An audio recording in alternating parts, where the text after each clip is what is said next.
इसके अलावा there is one more body जो अभी ऐड हुई है, एक तो एनसीबीसी हुई है and the other is GST council, बहुत इंपॉर्टेंट है। न्यू एडिशंस कौन से हुए? GST council and NCBC.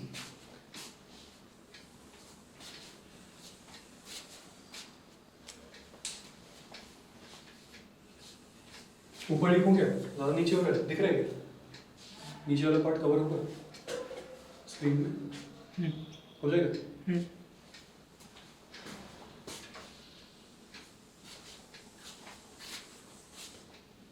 Record हो गया? ओके। तो special officer for linguistic minorities, इसका आर्टिकल देखो, बहुत सिंपल सा एकदम, फटाफट हो जाएगा ये। It is article 350 B, special officer for linguistic minorities. Then इसका जो हेडक्वार्टर्स है ना, इसका जो हेडक्वार्टर्स है वो कहाँ पे है? It's in Allahabad. देखो Allahabad, the headquarters are in Allahabad and it has 3 regional offices. 3 regional offices. Okay. कहाँ पे? बेलगांव, चेन्नई, कोलकाता.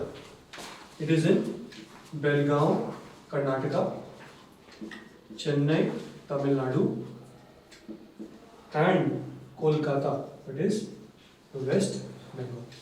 ये 3 रीजनल ऑफिसेस हैं इसके, ठीक है? कौन अपॉइंट करेगा इसको? प्रेसिडेंट अपॉइंट करेगा। Alright. Regarding the salary and allowances, it is not specified in the constitution, तो कौन डिसाइड करेगा? प्रेसिडेंट डिसाइड करेगा। Salary, allowance, terms of service president decide करेगा। देन टर्म जो है ये भी कौन डिसाइड करेगा? प्रेसिडेंट डिसाइड करेगा। इसका सारा माई बाप कौन है? प्रेसिडेंट है, इतना ध्यान रखना। For everything who will be deciding? The president will decide. Removal is again not specified in the constitution, not specified in constitution. Then independence के लिए it is not applicable. Similarly इनके क्वालिफिकेशन जो है it is also not applicable. But इनके कुछ functions हैं, वो functions क्या है? बेसिकली जो लिंग्विस्टिक माइनॉरिटीज होते हैं ना, कौन होते हैं? लिंग्विस्टिक माइनॉरिटीज, उनके प्रोटेक्शन के लिए ये बॉडी बनी हुई है। लिंग्विस्टिक माइनॉरिटीज मतलब कौन? जिनका नंबर ऑफ स्पीकिंग पॉपुलेशन जो है वो बहुत कम है। In India we have 6 religious minorities, but linguistic minorities अभी भी नेम नहीं किए गए। Religious minorities तो हैं हमारे, Jains, Buddhist, Christian, Sikhs, Muslims, ठीक है, लेकिन linguistic minorities अभी तक नेम नहीं किए गए, तो ये ध्यान रखना। तो पहला इनका क्या काम रहेगा?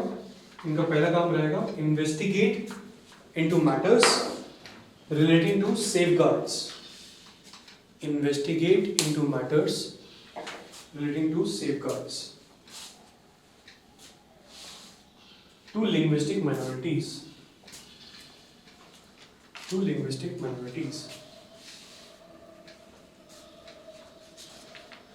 Submits, next part लिखो, submits the report to president.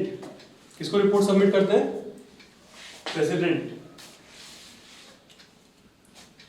Okay. On the status of implementation.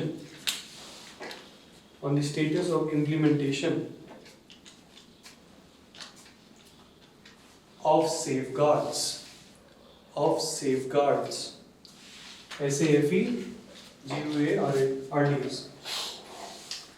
Then लिखो थर्ड पॉइंट, मॉनिटर्स इम्प्लीमेंटेशन। क्या करता है ये? मॉनिटर करता है इम्प्लीमेंटेशन, सही से हो रहा है नहीं हो रहा है।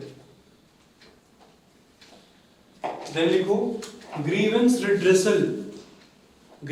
रिड्रेसल, बहुत इंपॉर्टेंट टर्म है, इट्स अ की वर्ड, बहुत सारे क्वेश्चंस में आप यूज करोगे। ग्रीवेंस रिड्रेसल क्या मतलब होता है इसका? कोई भी प्रॉब्लम है उसको सॉल्व करनी, रिजॉल्व करनी, ठीक है, grievance redressal. Okay, then awareness among linguistic minorities, aware करवाएंगे उनको, awareness, awareness among the religious minorities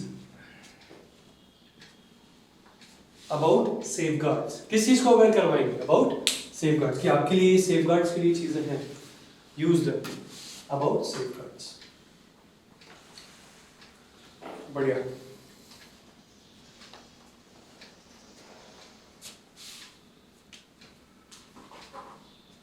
ठीक है, यहाँ क्लियर है? तो लिंग्विस्टिक माइनॉरिटीज वाला हमारा हो गया। नाउ लेट्स टॉक अबाउट, पहले हम अटॉर्नी जनरल और एडवोकेट जनरल कर देते हैं, वो छोटे छोटे टॉपिक्स हैं, and then will come to cat.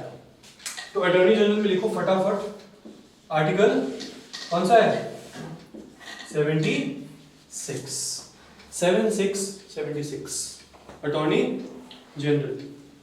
Part पता नहीं है, छोड़ दो, but if I talk about composition not applicable, yes और नो? सिंगल आदमी होता है, ऑलराइट। इसके बाद कौन अपॉइंट करता है इसको? प्रेसिडेंट अपॉइंट करता है। देन इसकी सैलरीज वगैरह जो है, it is not specified in constitution, not specified in constitution. तो कौन डिसाइड करेगा? प्रेसिडेंट डिसाइड करेगा। जो भी चीज कॉन्स्टिट्यूशन में नहीं है उसमें मोस्टली कौन आता है? President comes into picture. Okay, then इसका जो टर्म है, वो टर्म क्या होता है, ये भी कौन डिसाइड करेगा? The president decides. कितने टाइम के लिए रहेगा? मोस्ट ऑफ द टाइम्स क्या होता है, अगर एक अटॉर्नी जनरल है and if it is related to the government in power, किसके साथ लिंक होता है ये? Government in power. तो जैसे ही गवर्नमेंट इन पावर जो होता है ना, ये डिसॉल्व होता है, ये जब ये गवर्नमेंट हार जाती है, तब क्या होगा? अटॉर्नी जनरल भी अपने आप रिजाइन कर देते हैं, तो नया गवर्नमेंट आएगा और नया अटॉर्नी जनरल आएगा। क्लियर है? ऑलराइट, नेक्स्ट,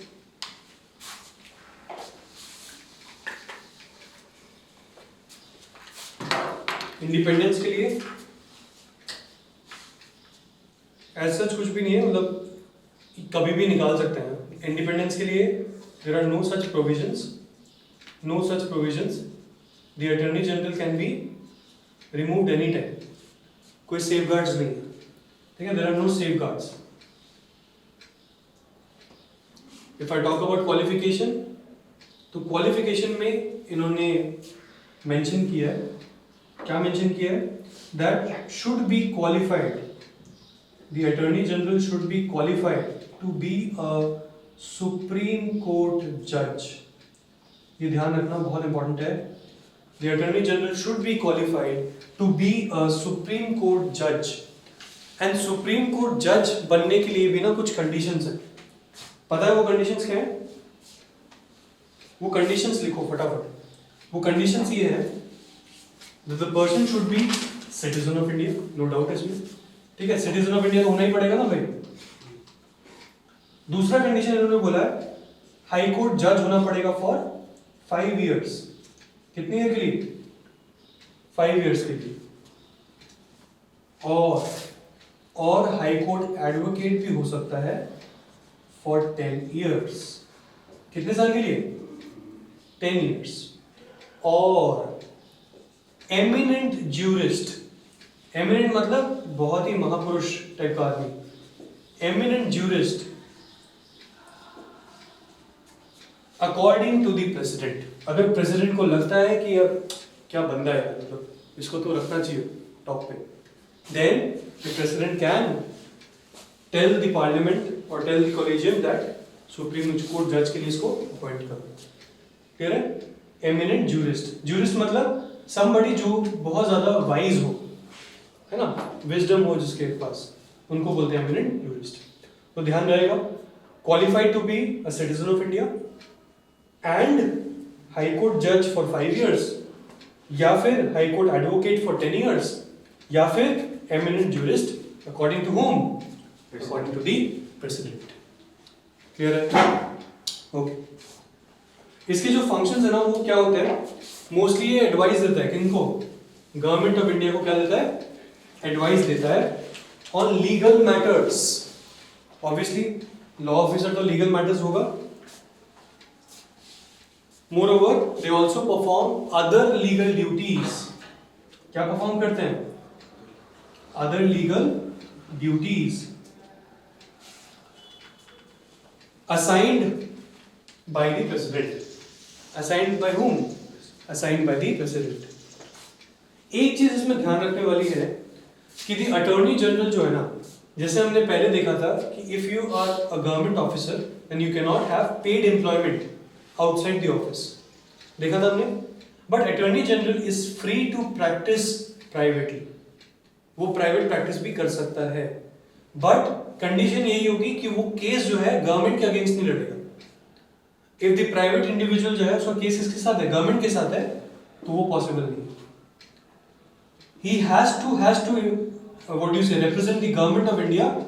जब भी गवर्नमेंट ऑफ इंडिया केस में फंस गई तो किसको रिप्रेजेंट करेगा, गवर्नमेंट ऑफ इंडिया को रिप्रेजेंट करेगा और किसी को नहीं। ध्यान रहेगा, ठीक है, लिख लो एक फटाफट। Discharge functions conferred on him, discharge functions conferred on him by the constitution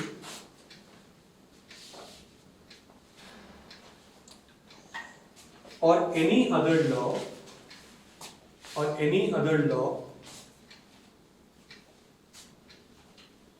but he is open to do private practice. But he is open to do private practice.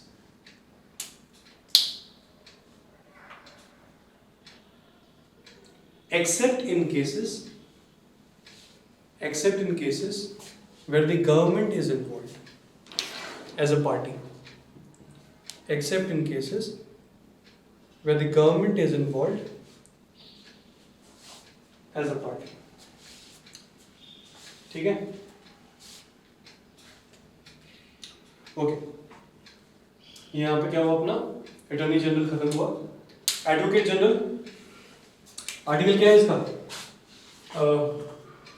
Article 165।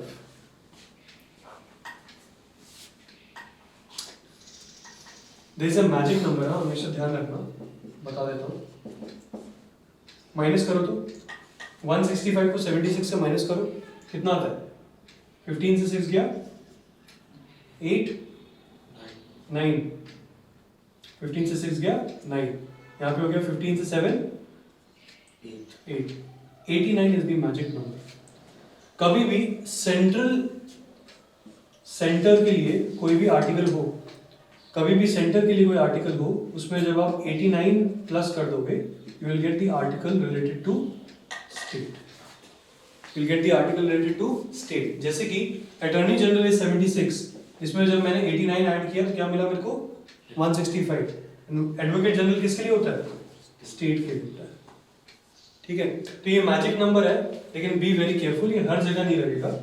There are few what do say, जब हम union, centre और state की बात करेंगे ना, centre और state के जो भी प्रोविजंस है उनमें लग जाएंगे, ठीक है, नॉट एवरीवेयर। हमेशा ध्यान रखना 89, if you don't remember the state वाले नंबर्स तो सेंटर वाले में क्या करोगे, 89 ऐड कर दोगे, clear, you will get the article for state,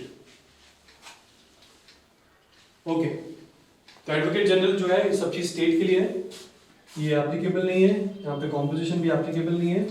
he is appointed by whom? By the governor, यहाँ चेंज है, the advocate general is appointed by the governor. Salary and allowance भी कौन डिसाइड करेगा, गवर्नर डिसाइड करेगा, ठीक है। Term भी कौन डिसाइड करेगा, गवर्नर डिसाइड करेगा, सारा चीज गवर्नर का हाथ में, जैसे ऊपर प्रेसिडेंट है यहाँ पे गवर्नर के हाथ में। और ये रिमूवल भी कभी भी निकाल सकते हैं, हाँ, रिमूवल कभी भी हो सकता है, जैसे ये है वैसे ही है, जैसे एडवोकेट है वैसे ही अटॉर्नी जनरल। क्लियर है? कभी भी निकाल सकता है। President can remove the attorney general any time. Similarly advocate general can be remove by the governor any time. Okay, और यहाँ पे क्या होगा क्वालिफिकेशन में, जैसे ऊपर में सुप्रीम कोर्ट जज था, यहाँ पे क्या आ जाएगा हाई कोर्ट जज। बस यही चेंज है, हाई कोर्ट जज। ऊपर सुप्रीम कोर्ट जज था, यहाँ पे हाई कोर्ट जज। और हाई कोर्ट जज के लिए क्या क्या कंडीशन होता है? पहला तो सिटीजन ऑफ इंडिया, कोई डाउट ही नहीं आता। दूसरा क्या होगा, जुडिशियल ऑफिस होल्ड करना है फॉर 10 years, और हाई कोर्ट का एडवोकेट बनना है फॉर 10 years। तो हाई कोर्ट जज के दो कंडीशन है। क्या कंडीशन है? जुडिशियल ऑफिस होल्ड करना है for 10 years and high court का एडवोकेट बनना है, या फिर और हाई कोर्ट का एडवोकेट बनना है फॉर 10 years। ठीक है, जुडिशियल ऑफिस हो सकता है किसी डिस्ट्रिक्ट कोर्ट में होल्ड किया, जरूरी नहीं है कि वो हाई कोर्ट में, लेकिन एडवोकेट जो है वो हाई कोर्ट पे होना पड़ेगा। कैग का स्टार्ट्स फ्रॉम 148। किससे शुरू होता है? 148 से। उसके बाद और भी आर्टिकल्स हैं, but 148 is the main article. Then उसके बाद it is not applicable in a part. Composition की अगर मैं बात करूं तो कॉम्पोजिशन में यहाँ पे भी नॉट एप्लीकेबल है। कैग हमारा एक ही होता है। कैग हमारा क्या होता है? एक ही होता है। कौन अपॉइंट करता है इसको? प्रेसिडेंट अपॉइंट करता है। वेरी इंपॉर्टेंट ऑफिसर, याद रखना, वेरी इंपॉर्टेंट ऑफिसर। कौन अपॉइंट कर रहा है? प्रेसिडेंट अपॉइंट कर रहा है। नेक्स्ट, उसके बाद if I talk about the salaries, allowances and terms of service, it is decided by the parliament। ये थोड़ा सा अलग हो गया, ध्यान रखना। यहाँ पे कौन डिसाइड कर रहा है? Parliament decides. And the salary is equal to the supreme court जज। याद करो, हम लोगों ने पहले जो दो कॉन्स्टिट्यूशन बॉडीज किए थे, ECI है, UPSC, उसमें से क्या था ये? सुप्रीम कोर्ट जज वाला था क्लॉज। तो कैग का भी यही है, it is equal to the supreme court जज। ध्यान रखना, ये थोड़ा सा ऑड है। टर्म की अगर मैं बात करूं, कितना होता है इसका टर्म? 65 और 6 years। 65 और 6 years। देन रिमूवल कौन करता है? By the president and it is same as what? The supreme court जज। Same as the supreme court जज। ठीक है। देन अगर मैं इंडिपेंडेंस की बात करूं तो इसमें क्या हो रहा है? इसको बहुत सारे बेनिफिट्स या सेफगार्ड्स दिए गए। सबसे पहले तो इनकी सैलरी जो होती है, it is charged on CFI। Since ये इनका काम समझो, इनका काम क्या है? कैग का मतलब क्या होता है? Controller and auditor general. Auditor general, audit कौन करता है? पूछो अपने आपसे क्वेश्चन, ऑडिट कौन करता है? CA करता है, चार्टर्ड अकाउंटेंट करता है। ऑडिट का मतलब क्या होता है? ऑडिट का मतलब ये होता है कि आपने जो खर्चा किया है, क्या वो खर्चा सही जगह पे किया है या नहीं किया है। कहीं ऐसा तो नहीं है कि आप उसमें करप्शन कर रहे हो। आपने पैसा मंगाया आलू के लिए और खरीद लिया बैंगन, कहीं ऐसा तो नहीं हो रहा है। अंडरस्टूड? तो इन सारी चीजों को समझने के लिए हमारे पास क्या है? ऑडिटर जनरल है, जो कि हर एक डिपार्टमेंट का, हर एक गवर्नमेंट का, चाहे वो सेंट्रल गवर्नमेंट हो चाहे वो स्टेट गवर्नमेंट हो, उनकी अकाउंट्स को क्या करता है? स्क्रूटनाइज करता है कि कहीं इरेगुलरिटी तो नहीं है, कहीं धांधली तो नहीं हो रही है। समझ में आया? तो कैग का बहुत इंपॉर्टेंट रोल है। अब इमेजिन करो कि किसी ने घपला किया, वो अगर घपला किया है तो वो बार बार कैग को बोलेगा थोड़ा सा संभाल लेना, देख लेना, यस और नो। फिर कैग बोलेगा नहीं नहीं मैं तो नहीं कर रहा, तो ये बोलेगा अच्छा नहीं करेगा तो तेरी सैलरी काट दूंगा। इसीलिए कैग को इंडिपेंडेंस देना बहुत जरूरी है, कैग को पावर देना बहुत जरूरी है। कैग की सैलरी जो है वो चार्ज की जाती है, जिसको कोई वोट नहीं कर सकता है। एक बार फिक्स होगी तो हो गई। समझ में आ रहा है? ये सैलरी चार्ज का क्या मतलब है, समझ में आया?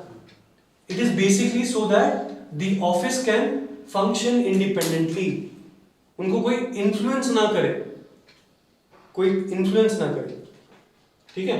अलॉन्ग विद दिस इंडिपेंडेंस वाला चीज और क्या देते हैं इनको, non varying conditions, non varying conditions after appointment, after appointment. Suppose करो कोई कैग अपॉइंट किया गया and he is very very honest, उस समय कैग की सैलरी थी 3 लाख रुपए, अब वो ऑनेस्ट ऑफिसर निकल गया, वो बोलता है कि मैं तो कॉम्प्रोमाइज करूंगा ही नहीं, तो ये बोलते हैं अच्छा कॉम्प्रोमाइज नहीं करेगा तो तेरी सैलरी कर देते हैं हम 10,000 रुपए अब मंथ। इसीलिए they can not vary the conditions after appointment to his or her disadvantage, समझ में आया? To his or her disadvantage, ये टर्म का मतलब ये है।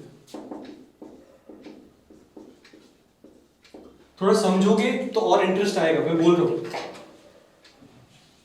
सैलरी के साथ साथ इनके जो पेंशन होता है, पेंशन जो होता है, इनका जो अलाउंसेस होता है वो भी क्या है, that is also charge on the CFI। इनका जो पेंशन है, इनके जो अलाउंसेस हैं वो भी क्या होंगे, चार्ज होंगे ऑन दी CFI। तो हम लोग यहाँ पे थे, हम लोगों ने क्या क्या डिस्कस किया कि सैलरी वाज चार्ज, इनका pension allowances also charge, non varying conditions था after appointment. Then third point लिखो, not eligible for reappointment, not eligible for reappointment. क्या बन गए उसके बाद फिर छुट्टी, फिर कोई काम नहीं मिलेगा, okay.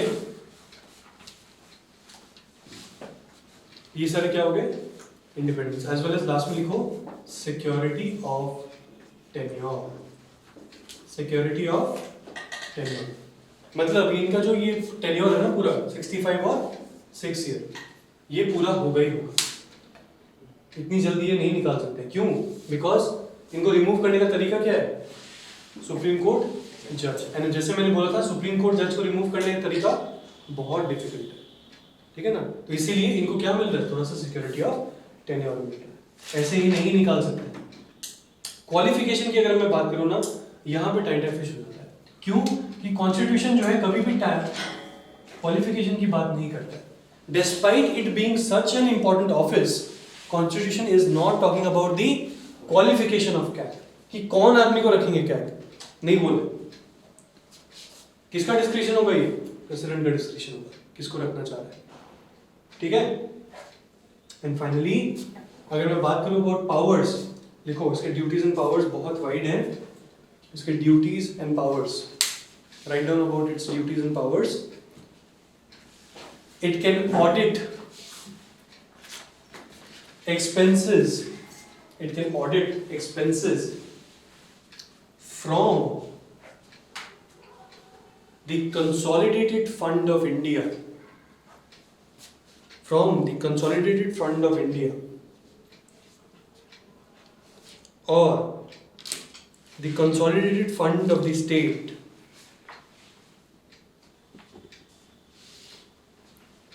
comma the consolidated fund of UTs। समझ में आया?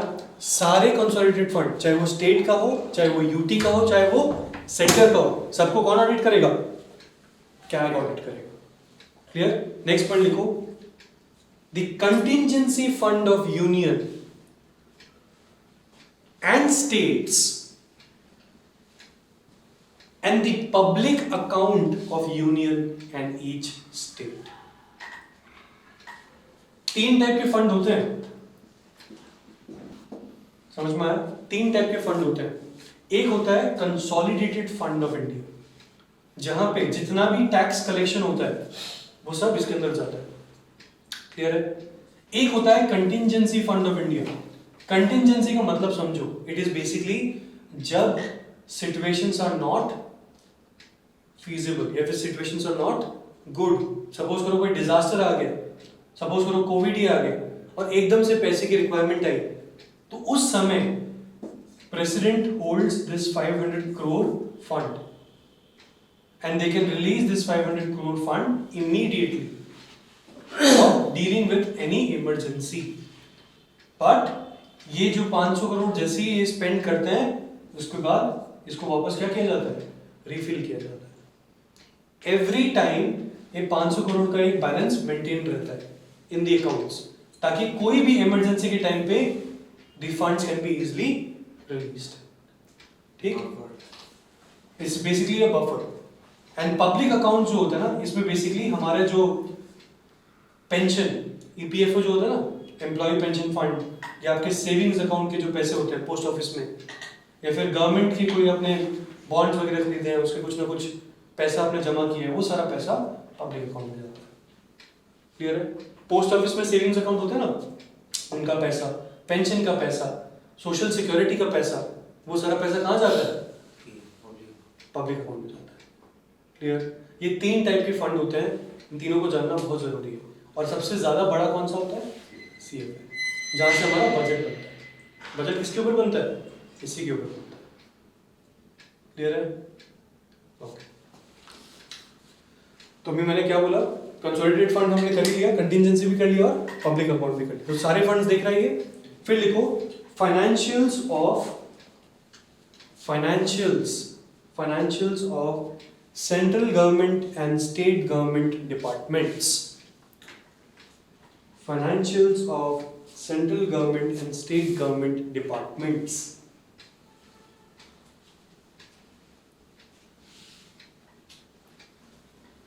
Third लिखो, receipts and expenditure of center and state.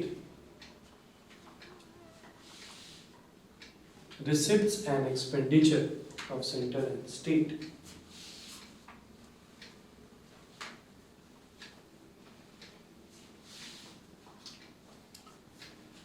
ठीक.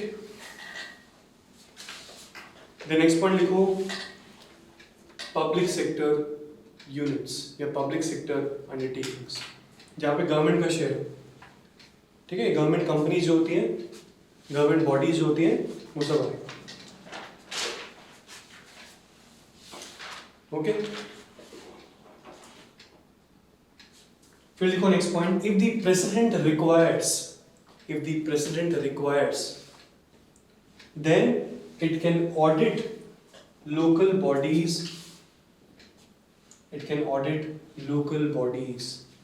Generally local bodies are not under their ambit, लेकिन अगर प्रेसिडेंट चाहे तो लोकल बॉडीज भी ये कर सकते हैं.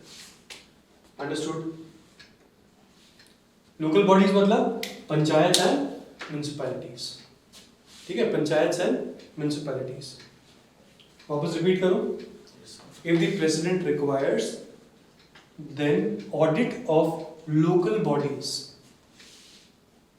can also be done by CAG. ठीक है, अगर प्रेसिडेंट को चाहिए होगा then वो ऑडिट करवा सकते हैं. फिर लिखो, it acts as a friend. बहुत इंपॉर्टेंट लाइन है, यहां से क्वेश्चन बनता है. It acts as a friend, philosopher and guide, GUID, guide of whom? Of the Public Accounts Committee, PAC, of the Public Accounts Committee. याद रहेगा? ठीक है, क्या किसका ये गाइड रहता है, किसका फ्रेंड रहता है ये? पब्लिक अकाउंट कमेटी का. डायरेक्ट क्वेश्चन आ सकता है, बी वेरी केयरफुल. नेक्स्ट लिखो, It advises the president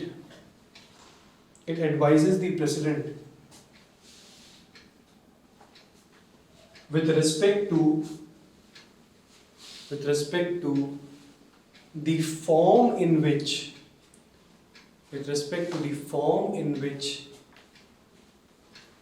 books should be maintained. कौन से बुक्स? अकाउंट्स वाले बुक्स. समझ रहे हो? Books should be maintained by central government and state government, दोनों ही.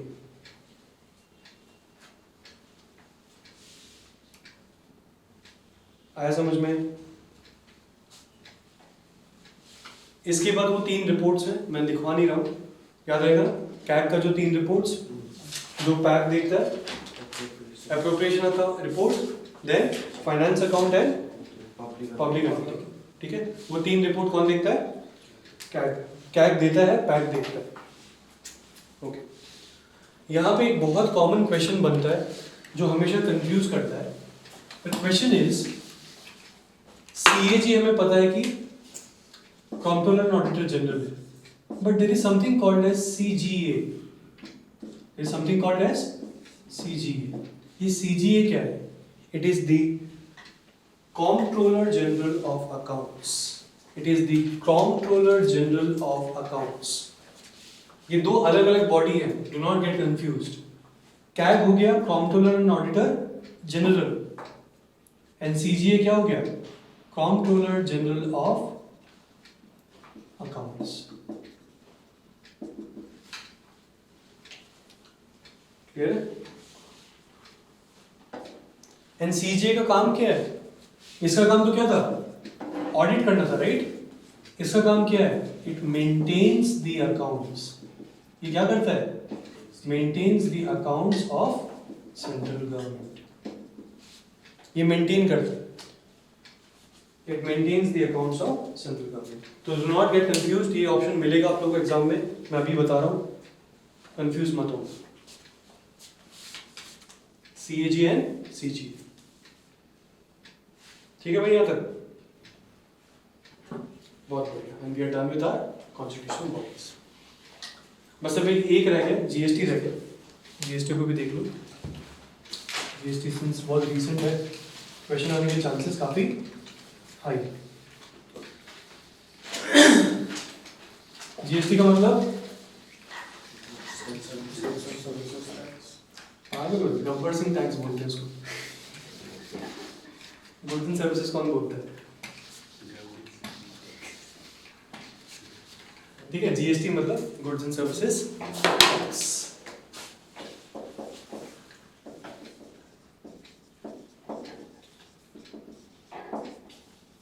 आर्टिकल कौन सा है इसका? आर्टिकल 279। कॉन्स्टिट्यूशनल बॉडी है ये, आर्टिकल 279 ए।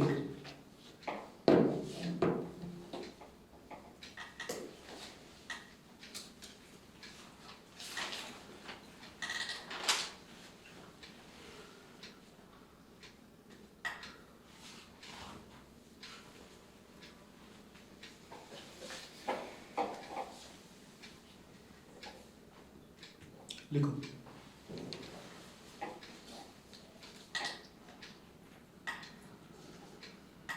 इसके बारे में अगर चाहो तो आप लोग डायरेक्टली लक्ष्मीकांत से पढ़ सकते हो, डबल एफर्ट डाल के कोई फायदा नहीं है। एक बार लक्ष्मीकांत खोलो सब लोग। लक्ष्मीकांत है?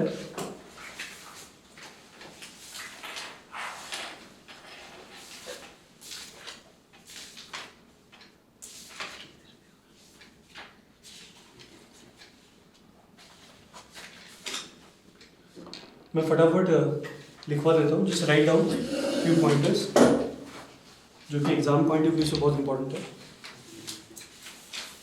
लिखो 101st अमेंडमेंट एक्ट ऑफ 2016। ये जीएसटी काउंसिल कैसे एस्टैब्लिश हुआ? 101st constitutional amendment act of 2016, ठीक है, 101। ओके, आर्टिकल 279 ए लिख दिया जीएसटी काउंसिल के लिए। Then write down the president constitutes a GST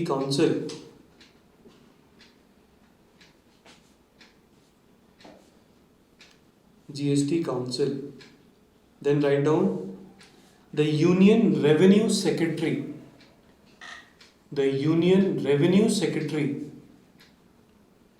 acts as the ex officio secretary to the council,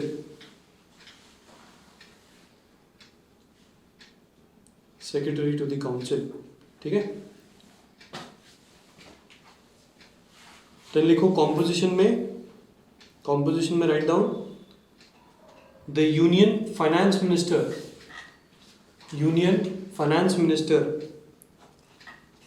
as the chairperson है वो यूनियन फाइनेंस मिनिस्टर. देन लिखो union minister of state in charge of revenue और finance. MOS रहता है, ठीक है, इसमें पार्ट. Then write down minister in charge of finance और taxation. Minister in charge of finance and taxation और any other minister or any minister in charge of finance or taxation or any other minister nominated by state government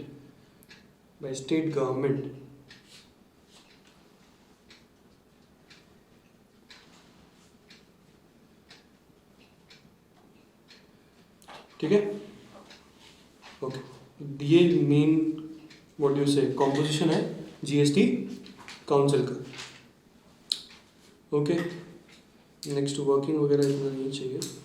working वगैरह में लिखो, working के लिए लिखो, write down the working of the council. Write down the word quorum. क्या लिखोगे? Quorum, CUORUM, quorum. Sorry, QUORUM, quorum. Quorum is what? The minimum number of members required meeting होने के लिए. लिखो 50%. 50% मेंबर्स चाहिए मीटिंग करने के लिए. This is the quorum. Then write down decisions is to be taken by a majority of not less than 3/4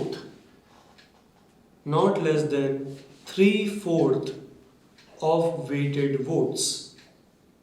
3/4 of weighted votes मतलब 75% votes होने ही पड़ेंगे, तभी वो डिसीजन क्या होगा?